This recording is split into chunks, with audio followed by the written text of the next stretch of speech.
The nomads of Tibet,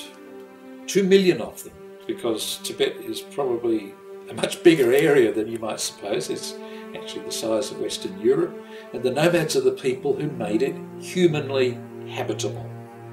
Up until very recently. Now, China, convinced that the nomads are irrational, primitive, ignorant, uncivilized, is increasingly pushing and pulling them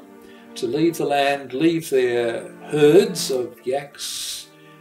horses, sheep and goats, and go and live in cities and start a modern life, which of course not only are they not used to, not trained to, have no opportunities in, lead lives as fringe dwellers, dependent on government handouts, but it also means that Tibet as a land loses its people, it's depopulated, it loses food security, and all of this, ironically, is done in the name of conservation.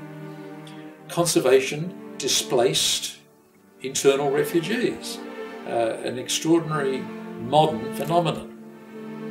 The Tibetan Centre for Human Rights and Democracy is launching a major report that tells the slowly unfolding story of how this tragedy came about, how Tibetans are dealing with it creatively and constructively, trying to rebuild their traditional community-based ways of looking after both the land and the animals as an alternative to